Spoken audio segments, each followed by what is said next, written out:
Okay, our next recipe is actually an invention that Mother Osmond, I believe, made up. I've never seen or heard this done before. It's called burgers in crusts. Crusts. Crusts. Crusts. Yes, Crusts. it's really delicious, actually. And Jared's going to get started here. We're going to start mixing some ingredients. Stove is warm. We'll start with the onions. Okay. You can just use your hands. Oh. Probably is the best way to do that. Sure. My hands. Our corn. Actually, we probably want to stick it in this dish. Yeah, put it in the big one. That's a good idea. Okay. That's okay. Mess that We can one up. transfer it. It's There we not a go. big deal. Corn next. Cooking faux pas with the Osmonds. Okay. Green chilies. Okay. My hands are washed and clean. And a little dash of salt and pepper. Typically, I'd roll up my sleeves, but I forgot. So that's okay. And the corn and the chilies actually is really quite good together. So. And I'm going to go ahead and roll out these biscuits just a little bit more. Maybe I'll stick them over here. So we have a little larger buns here.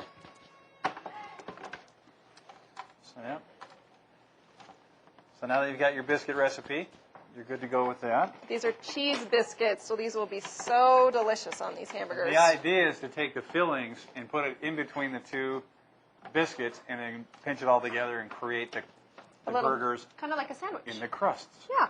That's kind of the idea. It's But yeah, fun. sort of a sandwich that you cook.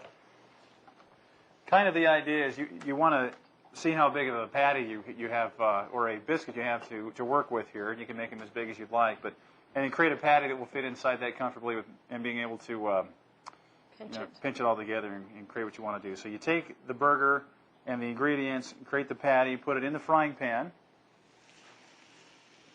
2 to 3 minutes per side, kind of give it a little bit of cooking time before you put this into the oven. You're doing great. Am I doing a good job? They look delicious. And the fun thing is you can be creative and throw different things into these meat patties. Yeah. So this recipe is very versatile. But this just happened to be Grandma Put a little Osmond's cheese, or whatever you want to favorite. do. Yeah, absolutely. All right, well, I'm going to go ahead and cook up 4 of these. I'll go wash my hands and then flip them. I'll be right back. Okay. Spend a couple of minutes on the one side. We'll flip them over. I can do that. This is also a great way for your children to get their vegetables without them knowing it. You put your corn in and wherever Sneaky you mommy need. technique. Whatever works All right. these days. I am challenged, but I'll figure it out.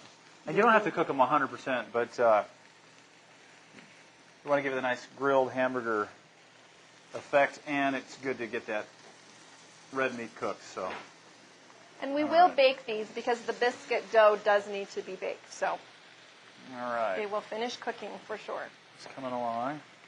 All right, now that they've cooked 2 or 3 minutes on each side and got kind of the burger consistency you want there, you put them on one of the patties, or on one of the biscuits, excuse me. And then we're just going to go around the patty and pinch the corners, pinch the sides. And we're going to make cute little sandwiches. This is fun. Again, we pinch them tightly, and then we will bake them.